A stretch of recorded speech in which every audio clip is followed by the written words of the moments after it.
Hi, I'm so glad you joined me. I'm Sandy McDaniel.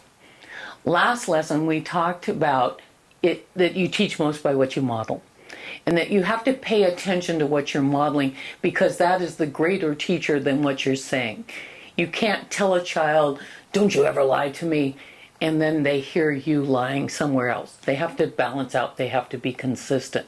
And that modeling is your primary way of teaching the core values, the things that you care about.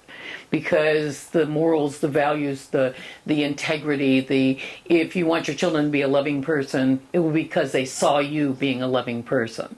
Those things are carried forward. Today it's my most controversial topic, I think. But at least I'm sure it's going to be controversial to some people. It has to do with spanking. People ask me all the time, do you believe in spanking? I do not. Now, right, wrong, I don't mess around with those words. I don't even use them in my vocabulary. So I'm not going to use them here. I don't know if they're right or wrong, but I'll tell you this. As a researcher on children, I think that spanking causes more problems than solutions. Now, if you disagree, if you think spanking's right and you're going to do it and all that stuff, this isn't a breaking place for us. You don't have to turn off this video, quit this series. You can still go your way, and I still have something to share with you. But before you make up your mind, I ask one thing. Hear me out. One reason. You teach most by what you model. So if you are hitting children, which children perceive spanking to be, they don't go, oh, this is a disciplinary technique called spanking. No, my mom just came out and went, wham, and hit me. If you are hitting children, you are modeling for your children that a way to solve problems is to hit. Now, they're already being taught that in today's media. Look at all the violence. We've talked about that already in lessons before. Look at all the violence that they're ingesting, where hitting is a way of solving problems, and the children are learning to solve problems by hitting. That's a huge problem in our society. We've got to counterbalance that. We've got to bring that up. So if you're using hitting and the media is saying, yeah, hit to solve your problems, we've got a problem in our society. We're not going to have a functional society. More important than that, we're not going to have a safe society. But if you are modeling that you don't need to hit somebody and still have power over them, then that becomes a bit of a balance for the things that the children are dealing with right now. Another reason, we all have unresolved anger. All adults, we have it. So people will say to me, well, I don't really spank. I don't hit my kids. I just give them a little tap. Yeah, right. You've had a bad day. You're really mad. You're sick of everything. You're mad at everybody. You're mad at your husband. You're mad at the world. And your little kid comes in and leaves their backpack by the front door. And they've been leaving there for years. But because you've had a bad day, you're in that time bomb place, place. So you chase the child down. They give you some back talk. They do something that further annoys you. And is that going to be a little tap? I don't think so. So can you control when you're going to be grounded and fine and you can do a little tap, or a little tap's going to become something that's more vicious and more harming and more frightening to a child? I don't think anybody can do that. No, I walked into a room one day and I had a stick in my hand. I think it was I was working in the yard and I had a part of a limb in my hand. And Scott was really being annoying. And so I said, oh, Scott, like this. And all I was doing was being frustrated. But when I raised the stick over my head, he cowered. He went like this. And I said, I've got to get in touch with this temper. Now, I didn't spank my children, but it was the temper part of that. And I said, I've got to get in touch with this. Because you don't need to scare children in order to get them to mind. That is my firm belief. And the more important thing is in this whole part of this lesson that I'm teaching right now is that if you have unresolved anger, you're going to take it out on your children. You don't want to be that person, and you don't want your children to have to deal with that. What does spanking teach? Deviousness. You teach your children to manipulate and work around and hide things and be secretive. Is that a skill you want your child to have as an adult? To be manipulative and secretive? and devious? Is that a skill you want your children to have when they're older? To be manipulative, devious, to manipulate people? See, we're molding human beings here.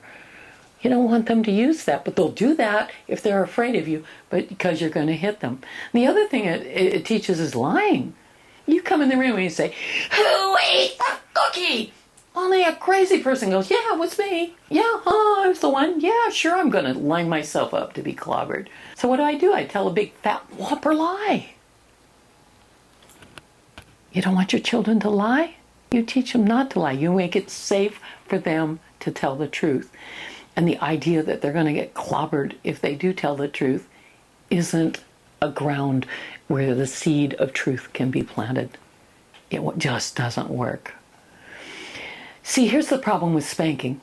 It gives the message, don't do that around me. See, you want to believe that spanking teaches a child to change behavior. No, it doesn't. Because here's the thing, you come in, you're in attack mode, you're hitting a child goes into fear. We already talked about this in an earlier lesson. Fear cuts off your ability to think and reason. So the child vapor locks, zones. You're spanking them. You let them loose, they go on with their life, and if you said to them, "Here are 10,000 M&Ms, you can have them if you can tell me what just happened." My mother spanked me. That's all they could tell you, because they shut off the rest of it. They closed it off. So it teaches a child, don't do this around me, which is fine as long as you're there. But the minute they go off to presumably college, then they didn't learn to change the behavior because it's wrong. It's inappropriate. They learn to do it around you. Fear cuts off your ability to think and reason. You create fear with spanking.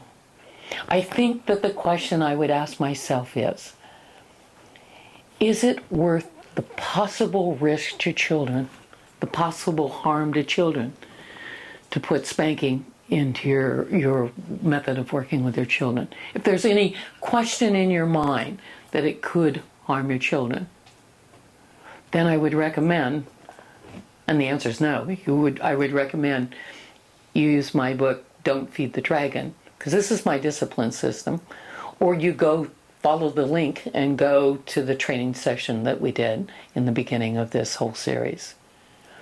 These methods will help you to follow a different path than spanking. See, here's the problem, once again.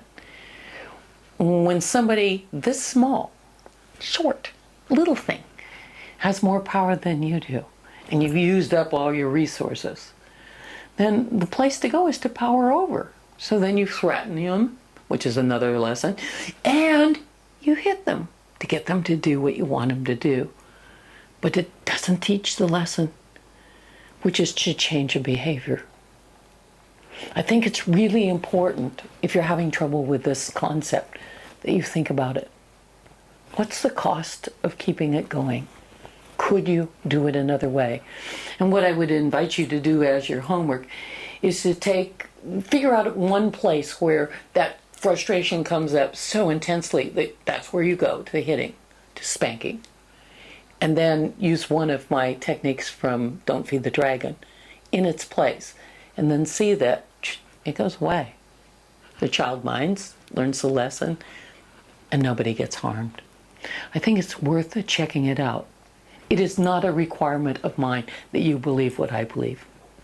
I'm trying to help you, not twist your mind or change who you are. Well, a little bit, but in a positive way. Have a beautiful day. Take gentle care of you. This is Sandy McDaniel.